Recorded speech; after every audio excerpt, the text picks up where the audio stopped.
जय सिया राम दोस्तों। आज की इस वीडियो में हम बात करने वाले हैं एमविल हेल्थ केयर लिमिटेड कंपनी के आईपीओ के बारे में। तो यह आईपीओ हमारा 5 फरवरी से खुलने जा रहा है।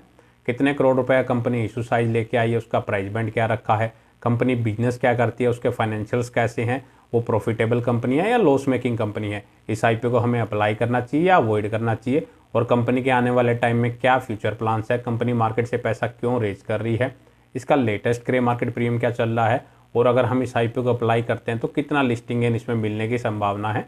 ये सारी ही बातें मैं इस वीडियो में कवर करूंगा, तो काफ़ी इंपॉर्टेंट ये वीडियो होने वाली है।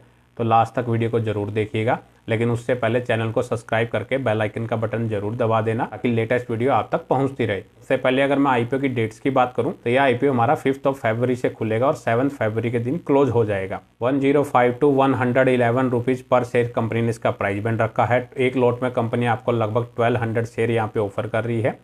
Total issue size company approx 60 crore का लेके आई है, जिसमें फ्रेश इशू के जरिए अप्रोक्स 49 करोड़ और ऑफर फॉर सेल के जरिए अप्रोक्स 11 करोड़ रुपए यहाँ से रेज कर रही है। और 10 फरवरी के दिन इसके अलॉटमेंट का पता लगेगा और 12 फरवरी के दिन यह आईपीओ हमें मार्केट में लिस्ट होता हुआ नजर आ सकता है।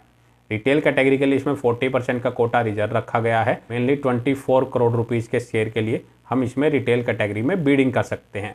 नॉर्मली जो आईपीओ होते हैं उनमें 35% का या फिर 10% का जो कोटा है वो रिजर्व रखा जाता है, और एक लॉट को अप्लाई करने के लिए आपको इसमें 1,33,200 रुपीज़ पे करने पड़ेंगे। प्री आईपीओ प्रमोटर्स के पास अप्रोक्स 97% की हिस्सेदारी है। पोस्ट आईपीओ भी यहाँ पे होल्डिंग्स को शो नहीं किया गया है।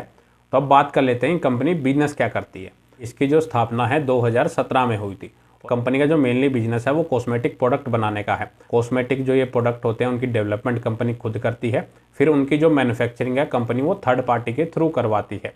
उसके साथ ही फिर डिस्ट्रीब्यूशन भी थर्ड पार्टी के थ्रू ही करवाती है। मेनली कॉस्मेटिक आइटम्स की डेवलपमेंट का काम ये कंपनी करती है, फिर एंड कस्टमर तक प्रोडक्ट भी ये थर्ड पार्टी के थ्रू ही पहुंचाती है। तो इससे होता ये है कि कंपनी की जो मैन्युफैक्चरिंग कैपेबिलिटी है वो एनहांस हो जाती है। कंपनी ज़्यादा से ज़्यादा प्रोडक्शन कर सकती है और ज़्यादा से ज़्यादा लोगों तक अपने जो प्रोडक्ट है वो पहुँचा सकती है। तो उसमें काफ़ी तेज़ी से कंपनी का जो बिजनेस है वो काफ़ी ग्रो कर सकता है। तो काफ़ी स्मार्ट वर्क ये कंपनी करती हुई नज़र आ रही है।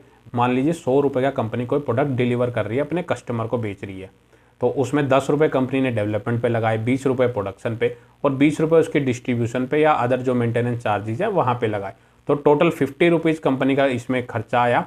बाकी के जो बचे हुए 50 रुपये हैं वो कंपनी के प्रॉफिटेबिलिटी में जाता है। तो काफ़ी बड़े मार्जिन पे भी कंपनी काम करती हुई नजर आ रही है। तो कंपनी की प्रोडक्ट कैटेगरी में anti acne, dry skin, anti ageing, anti fungal, antibiotics, skin care, skin lightening, sunscreen और एंटी स्केर्स, ये मेनली स्किन रिलेटेड जो भी कॉस्मेटिक्स होते हैं वो कंपनी बनाती हुई नजर आ रही है। अब कंपनी के हम फाइनेंशियल्स को देख लेते हैं। तो यहाँ पे लगभग 3-3.5 साल का डाटा दिया गया है। उसके अकॉर्डिंग अगर हम मेनली देखें तो पिछले 3 सालों में कंपनी का जो रिवेन्यू है वो अप्रोक्स 28 करोड़ से बढ़ के 44.5 करोड़ का हो चुका है। कंपनी की जो प्रॉफिटेबिलिटी है वो 2.5 करोड़ से बढ़ के अप्रोक्स 12.5 करोड़ के आसपास हो चुकी है। कंपनी के एसेट्स भी लगातार बढ़ते हुए नजर आ रहे हैं, लेकिन नेगेटिव पॉइंट एक ये भी देखने को मिल रहा है कि लास्ट फाइनेंशियल ईयर 2024 में कंपनी के पास अप्रोक्स 17 करोड़ के रिजर्व थे, जो अभी फिलहाल घट के 8 करोड़ के रह चुके हैं। कंपनी के ऊपर डेप्ट कितनी है वो फिलहाल डाटा भी यहाँ पे शो नहीं किया गया है। इसकी जो करंट प्राइस के अकॉर्डिंग मार्केट कैप है वो अप्रोक्स 222 करोड़ की है और 17 के मल्टीपल पी पे कंपनी अपने आईपीओ को लेके आ रही है।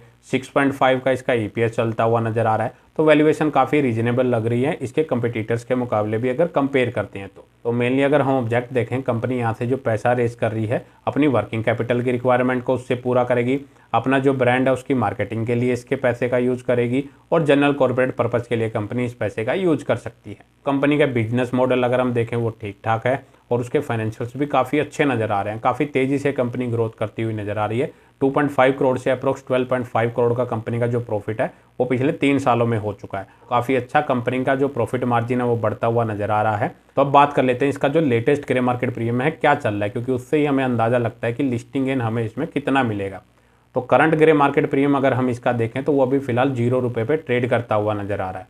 इसका ग्रे मार्केट प्रीमियम अभी ओपन नहीं हुआ है और इस आईपीओ को अभी खुलने में 3 दिन बाकी है। तो हो सकता है कि जैसे जैसे ये आईपीओ खुलने की डेट नज़दीक आए इसका ग्रे मार्केट प्रीमियम हमें खुलता हुआ नज़र आ सकता है। तो अब सवाल आता है कि इस आईपीओ को हम अप्लाई करें या अवॉइड करें।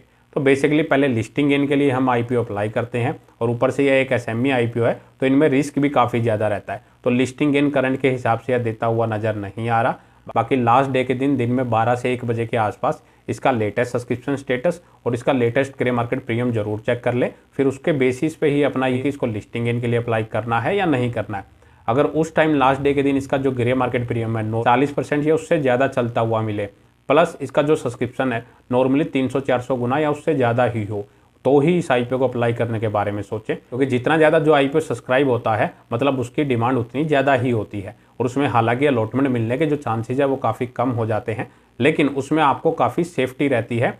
कई बार जो एसएमई आईपीओ हम सेल करने जाते हैं वो हमें बायर्स नहीं मिलते, तो ऐसी जो लिक्विडिटी है उन आईपीओ में जो ज़्यादा भरते हैं काफ़ी ज़्यादा होती है, तो उनमें शेयर ईजिली सेल हो जाते हैं। लॉन्ग टर्म के लिए अगर किसी का कंपनी का व्यू है तो एसएमई आईपीओ को फिलहाल मैं तो लॉन्ग टर्म के लिए होल्ड करना इतना प्रेफर नहीं करता, लेकिन आप अपना खुद से कंपनी का फाइनेंशियल एनालिसिस कीजिए, उसके बिजनेस को समझिए, फिर अगर आपको लगता है कि इसको लॉन्ग टर्म के लिए होल्ड करना चाहिए तो आप अपना डिसीजन उसके अकॉर्डिंग ले सकते हैं। इस वीडियो में इतना ही। अगर आपको वीडियो अच्छी लगे तो वीडियो को लाइक करें और चैनल को सब्सक्राइब करना ना भूलें। जय सिया राम।